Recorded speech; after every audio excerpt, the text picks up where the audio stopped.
Good morning, Jim from Koala. What's the story? Hello. Welcome to Lame Heart. It's lovely to be here. Thank you for having me, Rory. Oh, great to be chatting with you. Little disclaimer, Daniel's not here right now. The nature of these tours is that we get spread incredibly thin. So you've only got me today. So apologies for anybody who was hoping that they were going to hear Daniel's voice. It's just me. I could do an impression, but I probably wouldn't do it justice. That's okay. We love you, Daniel. We love you, Daniel. He heard that somewhere. I'm sure he did. But yeah, I'm gonna start off by taking a quick little trip back, because I've seen you guys live before. Back a few years ago when you supported George Ezra Really? here in Dublin in Malahide Castle. I don't know how Ooh. well that's showing up. God, look at the size of that stage. Yeah, Wow. God. I had to do some digging. That's a throwback. Wow. I think that was the biggest one as well. To date, I think that's our biggest show that we've ever done. Yeah, what a surreal time that was.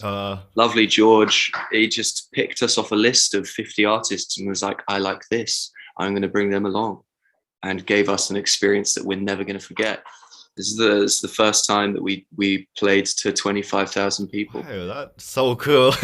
Oh, she says a shiver up my spine. Yeah, gosh. Yeah. Well, all this time later, you're now releasing your first album, Better With You. And as you were saying with Daniel's absence this morning, how has release week been? Because you've been all over the UK playing record stores, signings, and it just must be hectic. Oh yeah. I mean, I could sit here and complain about this first week. Sleep deprived, not having time to eat food, doing 2 to 3 shows a day. But at the end of the day, we're having such a fun time. The response to the album has been incredible.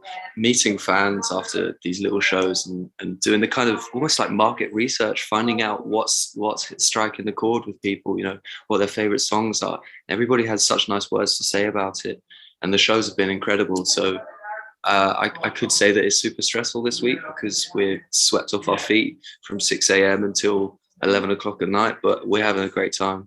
Oh, great to hear. And of course, I love the cover. It's this gorgeous collage or a mosaic, whatever Yeah. term you want to use. And it just has different pieces of artwork by everyone on the team, including yourselves, management, publicity, parents, etc. Yeah. My mum, my dad. Yeah. Integral to the project. Of course, parents are so important. Where did this idea come from? Without parents, we wouldn't have any of the music, right? So thanks, mum and dad. Yeah, where did the idea come from? I guess it's a funny thing. I think we wanted to do something a little bit different than what I think other artists do with their debut albums. I think so many people use their debut album as a chance to talk about themselves. Like, this is me, this is who I am, this is what I want to say. But we wanted to be a little bit different and give back to, yeah, all the people that make our dream a reality. Because in many ways, they're more integral. I mean, obviously, it wouldn't exist without the music, but without them, we can't do these things. So we wanted to celebrate our community with our debut album. But then album two is going to be like totally just ego trip, just all about us. Like, front cover us, with like a tiger or something. You just be like, thanks for all your help. We've got this now. Yeah, we got this now. Yeah. And on this cover for Better With You, I had so much fun watching you trying to build it like a puzzle on YouTube. And that probably teaches you a lot about the artwork, that you have to sort of inspect every detail and having to get every tile in the exact correct place. And then you also had a bunch of your listeners try to build it as well. How was it when it's your own and when it's your listeners? Or was it difficult? With our listeners and our fans, when we did we got together and everyone did a different squares, like 50 squares, and the puzzle came together so quickly because it was the helping hand of everybody involved. When it was just me and Daniel, it took us a good hour probably to put it all together. And I guess conceptually that just shows that it's better when it's done with more people. It's better with you. It ties back to the concept of the album quite nicely. I've never even thought about that. I can imagine from all the listening they've done, they've definitely looked at the cover a lot. And there's obviously so many songs on the album. There's 10 great tracks. It takes a bit of a journey. Thank you. I want to deep dive because I've absolutely been loving the single Jesse Come On, constantly playing it. It's perfect for in the car. And it's a song about people who lie all the time. And I think that's something that I haven't seen explored to an extent in a song before. You've heard songs that they're saying, you lied to me about this, that, or the other, but it's not just about that person who lies. And we all have our Jesse, which is could be a friend, could be a colleague. Mine just happens to be called Jesse, so Really? really relating hard to the lyrics. Yeah. Really? You actually know a Jesse? Who likes to lie. Wow. Well, this song is about your friend, actually. You probably didn't know that. Your friend Jesse, yeah, that person specifically. Didn't realize we were 2 degrees of separation away this whole time. Look at that. Yeah, it's an interesting point. Why hasn't people talked about this more? Because everybody does know Jesse. Yeah, I mean, I guess it's in a way it's an angry song, but it's also a kind of in a weird way a positive song, because even though we're frustrated with Jesse, you know, the kind of playfulness of the kind of just knock it off. It's like you're letting it slide because they are at the end of the day still your friend, you know. So there's a bit of a contrast in the song.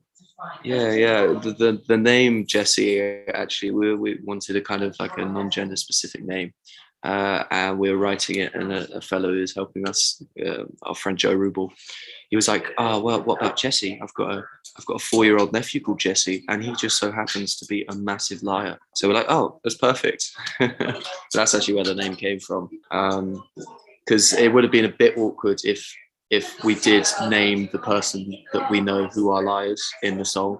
You know, it would have been a little bit awkward. So we chose Jesse. Now, does your Jesse, obviously they who shall remain unnamed, do they still catch you out with their lies, or are you good at reading them now? I find it quite entertaining, actually. Yeah. You know, everybody's got a little bit of a Jesse in them, though. You know, whether you're, you know, telling a story for the 100th time and you embellish it a little bit more every time, you know, or you're just trying to be cool and look cool, and I don't know, whatever it is, you know, I don't think everybody speaks 100% of the truth 100% of the time, you know. It's a bit like Jay from the Inbetweeners. Oh yeah, he is an ultimate Jesse. Maybe that's why there's a J name. Maybe, but that would imply I'm a massive liar. I'm not. I don't think I'm a massive liar. No. I tell a couple of cheeky fibs occasionally. I don't know, probably. Maybe I'd have to ask the rest of the band for that. Yeah. Well, Reeve's sitting over there. Reeve, am I a liar? No, never. He's never. Shout out to Reeve. It's quite nice of him, actually. Shout out to Reeve. He's got my back. And then more recently, obviously, we had a slightly different vibe with Good Like This when it came out. And the gentle kick drum is really nice, and the use of harmony is very good. And it has this sort of quiet, calm confidence to it when I listen to it. It comes towards the conclusion of the album, and it's a while after you've listened to the songs at the start, like Searching, where you seemed confused, but this is more sure of itself. Was that on purpose when you did the track listing? It's funny you say that, because in a way it was one of the most experimental songs on the album. I'd say, you know, first and foremost, me and Daniel are songwriters, and inspiration for songs can come from so many different places. It just so happened that Daniel was listening to a lot of Drake that week, and we sat down to write a song. We were like, man, why don't we try and channel a little bit of Drake in some writing and try and be a bit sexy? So we did, and that's where Good Like This came from. So I guess the confidence in that song that you're hearing is maybe our inner Drake that we just never knew. And we've discovered now, maybe we need to channel a little bit more of Drake. But there's also another side to it, in that I think with this album, me and Daniel have allowed ourselves to be a little bit more vulnerable in our writing. We're talking a lot more from our personal experiences for the first time, just because the nature of being 2 frontmen in a band is that, you know, if I go through a breakup and we write a song about it, then Daniel will have to sing about my ex-girlfriend every time we sing a song, and we find that a little bit weird. But it just so happened that over lockdown, we were both in very similar situations. Both came out of incredibly long-term relationships, like 7 and 6 years or so. So it meant that we could talk about our experiences together for the first time. And Good Like This is one of those songs. There's a few more on the album as well, but Good Like This is that kind of realization of, actually, I'm better off this way, and I don't need to kind of hold on to that pain because it's not helpful. Which is maybe where that confidence comes from as well, just being really sure of ourselves, both in the concept of the song, but also having to sort of sit down and write the song as well. Oh, great question. Sorry, because I've never really thought about these things until you asked. For sure. And there's obviously lots of great songs. There's Searching, as I mentioned there. There's Ticket to Ride, which everyone has heard on FIFA and your listeners love listening to. You've clearly have a real emphasis on making people feel good, but connecting with your listeners and giving that feeling of being in community, which we also hear on the chorus of Echoes, where you got the album title from. Was there an artist who did this for you growing up, or was it kind of a lack of said sort of connection that sort of inspired you or drove you to push this feeling? I think it comes fairly subconsciously. I mean, even our slightly more sad songs, they do have this kind of emphasis of hope rather than kind of wallowing in sadness. And I don't know if that is a reflection of me and Dan, because there's definitely times where we're both incredibly depressed.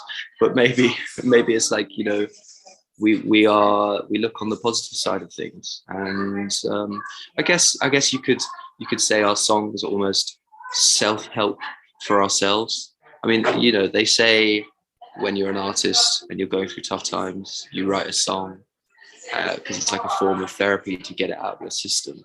Maybe that's what we do, but there are certain songs where it doesn't really work because they are just painful reminders every time you have to sing them. I don't know where that hope comes from. I guess it's just inside me and Dan somewhere. It just so happens that fans feel an affinity with that. People in the world. I think it's incredibly easy to write sad songs. I think it's a lot harder to write happy songs, and there's a lot of sadness in the world. There's a lot of sad songs in the world, and so if we can keep people feeling positive and entertained at the same time, then I think that's something I'd be quite proud in saying I'm able to do. Absolutely. You're dead right in that, and you've met lots of that community this week doing your record store tour, and this album ends on a more positive note with there's the line "Hope is on the horizon" in the final track, "Never really here for long." Is that to coincide with the hope for the coming year being hopefully the year that the music world just like kicks back? Yeah, absolutely. Nail on the head. Definitive yes. Yes, definitive yes. Is that a good answer? Yes. No, but it's that, but also all the other things as well. I think we need hope more than ever in a way. And we're a smaller band, and we're trying our best to get better and better.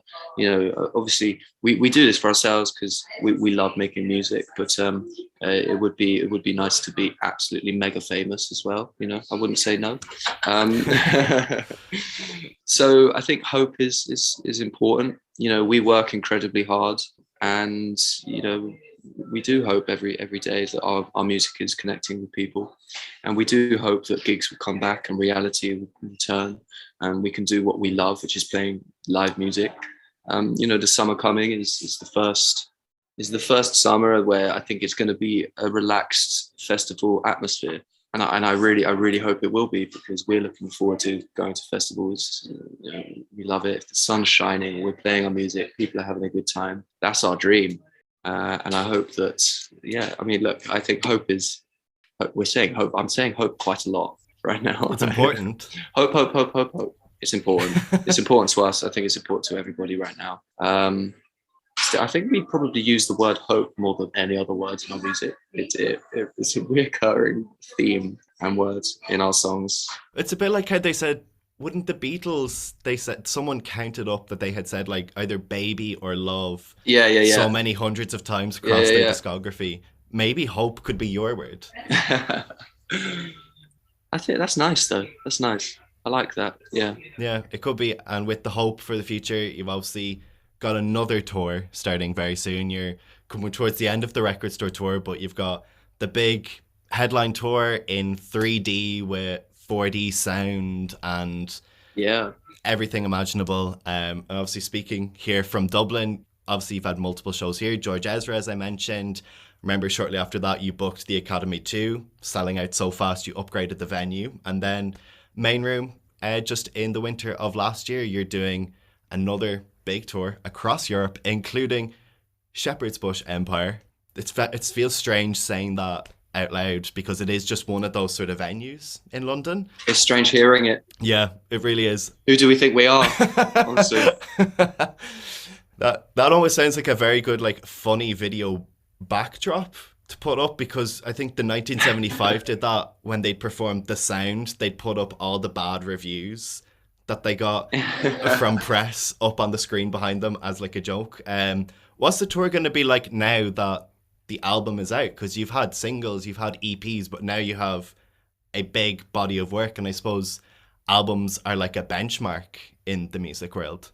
We cannot wait to play the album songs in all of their glory live to people. I think, you know, we've been doing this little album record store tour over the past week. And Ben has been, Ben, who's the drummer, he said yesterday, I am so bored of playing the cajon.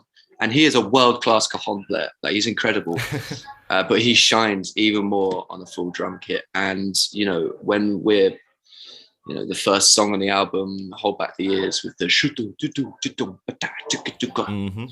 just that moment alone, I'm just can't wait. Curtain drop, Ben on the drums, massive explosion. Hey man, even maybe we'll throw out a confetti cannon first song. Ooh. Who knows? We've got lots of ideas. We've got lots of big ideas, right? Lots of them. I don't know what's going to make the cut because we're being ambitious. But yeah, it's like I said earlier, I think, you know, live music is our bread and butter. You might not absolutely love the record, but if you came and see us play live, I'd like to think it's hard to say that you wouldn't be, you know, happy to hear it. It's where we really shine. And, you know, we've been working on this album for a year. We've had the songs finished for a long time before the marketing campaign and all of that, and we haven't been able to play them, you know, to an audience. So it's exciting for us. It's going to be special. It's going to be something we'll, you know, remember for the rest of our lives. And yeah, we're playing in massive rooms, which is, you know, always a bit nerve-wracking. But we've got some of the best fans in the world that I think they're just so caring and nice and smiley, and they make you feel at home. And, you know, the album, there's so many moments on it in like Hypnotized or Better For You or Hopes on the Horizon, Never Really Have Long, or Hopes on the Horizon, that have these kind of big choral choruses, lots of voices. And that's kind of partly in concept, you know, about, you know, the community and everybody singing together is like bigger than just us. But we're going to get that on the album tour. You know, we've got a taste of it on this little record store tour, playing to 100 people, you know, 50 people in the smaller places. And, you know, even if we actually played one show in Birmingham. It was the biggest record store in all of Europe. It's called The Vaults, HOV. And I think it was early morning on a Monday.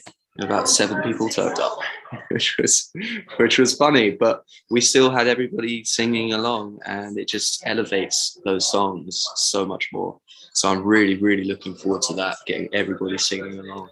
I suppose the record store tour has given you that kind of head start, because I've noticed a few times for artists that I'm a fan of that they'll start off a big headline tour, whether that's in an arena, a stadium, theaters or something, and then maybe after a few shows is when they've kind of almost market tested the songs live. They know when to point the mic to the crowd. They know when to get everyone down on the floor and jump up. So as you have that head start now from doing all these record stores. Well, yeah, in a way. I mean, it's definitely one of the biggest things that we lost was playing new songs to crowds and finding out what works. You know, like for Ticket to Ride, which is also on the album, it's a bit of an oldie goldie for us. It's a classic. We've been around a long time. We have classics now.